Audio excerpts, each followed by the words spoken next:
Bonjour à tous. Alors, nous voici de nouveau ensemble pour quelques minutes durant lesquelles nous allons explorer une énergie qui tourne déjà autour de vous et qui peut s'appeler message.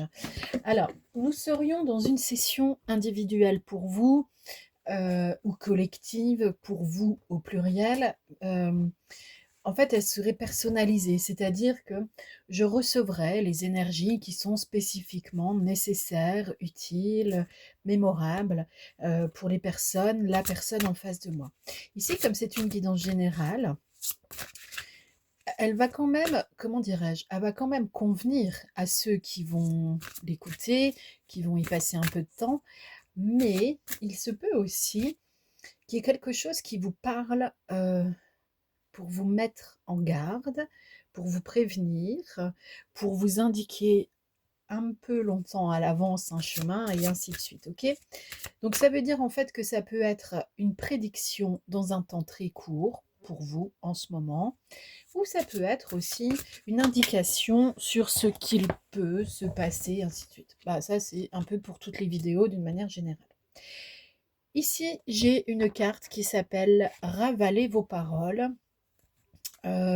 Alors, quand il y a du doute, du jugement, que c'est vulgaire, etc., à ce moment-là, on vous demande plutôt, en fait, de d'abord garder cela en vous et puis, de penser à la force énergétique de nos paroles. Quand vous dites quelque chose à quelqu'un, vous le savez bien, cela a un impact et vous vous en rendez compte parce que quand les autres vous disent quelque chose, cela a un impact sur vous. Donc là, on vous dit, bon, faites attention à votre langue, quoi, hein. La main de Midas. Alors, la main de Midas, c'est tout ce que je touche devient or. Bon, bah, vous me direz, c'est génial. Après, vous vendez le truc et tout ça, et vous avez plein d'argent. Ah, vous êtes passé de l'or à l'argent. C'est un véritable conte alchimique. Euh, mais finalement, est-ce que vous mangez de l'or? Non. Donc, il va falloir l'échanger. Mais quand vous échangez avec les autres, c'est aussi par la parole, pas que par le geste. Placez-vous dans votre cœur d'or, placez de nouveau votre confiance en l'âme humaine, qui a certes de beaux trésors à vous partager, et puis nous allons voir ce que ça va donner. Ici, j'ai une carte qui dit trop de casquettes et elle est arrivée à l'envers. Alors, trop de casquettes, c'est extrêmement simple à comprendre. Vous vous surchargez de masques psychosociaux ou alors vous vous surchargez de tâches à réaliser. Peut-être que vous allez dire oui, mais par exemple, je suis maman solo, papa solo, donc forcément, si j'ai un job, les enfants, les activités pour les enfants, plus un parent que je juge défaillant en face de moi, je suis mise à contribution dans une plus grande ampleur, on va dire. Peut-être, d'accord. Et là, on vous dit en fait que c'est trop, d'accord.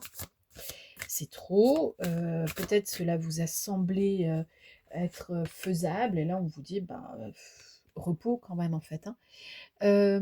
Troisième œil. Alors le troisième œil, qu'il arrive à l'endroit ou à l'envers, et c'est la notion des papillons, de la transformation intérieure, et puis de ce que l'on peut voir au-delà du voile de la réalité. Le voile de la réalité, c'est quoi? C'est par exemple les objets que vous touchez, que vous payez, que vous offrez, dont vous vous servez. Euh, c'est aussi la cohabitation avec les autres êtres humains, les animaux domestiques. Et puis, c'est de façon pragmatique se dire que ce que l'on a devant soi est la vraie vie, la réalité, puisqu'on l'a devant soi. Alors qu'en réalité, d'un point de vue holistique, spiritualiste, plutôt neutre, on est un être, l'humain, on est un être de projection psychique. Ce que je vois à l'extérieur de moi, je l'ai à l'intérieur de moi. Et je l'ai pensé avant qu'il ne puisse apparaître. Et avec votre troisième œil, c'est comme si vous aviez une fonction canal qui permette de capter la lumière, hein. Je suis une star. Alors peut-être êtes-vous une star pour de vrai, peut-être avez-vous un métier qui se décline en forme d'étoile, comme on le dit maintenant pour toutes les carrières un peu atypiques et puis les gens qui ont développé quand même plusieurs capacités importantes, au moins trois, dans leur carrière, qui leur permettent ainsi de gravir des échelons, certes, mais surtout de passer d'un type de métier à un autre avec aisance. Pardon. Donc je suis une star, ok. Je suis une star, je proviens aussi du monde étoilé. J'ai une part de ciel en moi. Vous voyez, philosophiquement, ça devient autre chose, hein. On n'est pas tout à fait sur le même type d'idée. Ce qui est sympa avec ce jeu, bah, c'est qu'en fait, effectivement, nous pouvons aller chercher du symbolique, du concret, du philosophique, etc. Ici, nous avons volcanique avec défendez votre cause. Bon, ok. Alors, si vous défendez votre cause en étant volcanique, vous allez voir que vous allez clôturer un cycle. 7, 16. 7 et 9, ça fait 16. Vous clôturez votre cycle. Mais il faut ouvrir votre bouche là. Alors, c'est vrai que ça a démarré avec, entre guillemets, fermez votre bouche, pensez bien à ce que vous allez dire, et puis seulement après, dites-le. Bah, ça ne veut pas dire que vous devez vous taire en réalité. Ça veut simplement dire que vous devez prendre votre temps avant d'exprimer quelque chose. Et vous vous en êtes certainement déjà rendu compte que dans la vie, en réalité, cela vous a déjà aidé d'observer, d'attendre. Et parfois, on n'attend que quelques secondes. Il y a une petite voix en nous qui dit attends, laisse-le, laisse-la parler. Et la personne se découvre. Et vous vous dites ah oui, d'accord. Donc, dans ces conditions, qu'est-ce que je peux dire? Qu'est-ce que je peux faire? Bon, ben voilà, vous ajustez. Et puis vous vous rendez compte que peut-être vous alliez parler de quelque chose qui vous aurait mis à découvert, mais qui n'était pas utile. Ce n'est pas de la manipulation, c'est de l'observation pour mieux savoir se positionner plutôt que d'y aller parfois à l'instinct, qui lui, instinct, vous place souvent dans des mouvements grégaires, hein, quand même, hein, plus qu'autre chose. Donc, l'intuition, c'est un peu plus élaboré dans le sens où ça repasse par le cœur et pas simplement mode survie, etc. La force. Alors, ah bon, attendez, il y a quelque chose qui arrive avec force, justement. Pour certaines personnes, vous allez avoir des nouvelles d'une personne du passé qui s'est toujours demandé ce que vous étiez devenu, euh, qui a gardé une bonne image de vous, même si vous, c'est soit vous, vous ne savez pas pourquoi on garderait une belle image de vous, soit vous, vous n'avez pas gardé une belle image de cette personne. La situation était compliquée, pas forcément toxique non plus, hein, mais une chose à laquelle vous dites non, et puis vous tournez les talons, et puis finalement ça quitte un peu l'espace de votre pensée, quoi. Mais il y a quelqu'un qui revient vers vous. Cette personne qui revient, elle a beaucoup évolué. Elle a mis beaucoup de temps à mettre beaucoup de douceur dans son cœur. Enfin. Est-ce qu'il y a quelque chose à faire avec? Ce sera à vous de voir. Là, on ne nous dit pas plus de choses. Mais on dit quand même que il y a de la force qui a été développée. Tout ce qui est dans les tons bleus, bah, c'est encore une fois chakra de la gorge, mais aussi, comment je dirais, le chakra du troisième œil, hein, qui peut être aussi dans du bleu indigo, donc très foncé. Ici, on a le lion, donc ça peut être une personne du signe du lion ou une personne qui va revenir dans la période du signe du lion. Donc ça ferait dans 3 mois à peu près.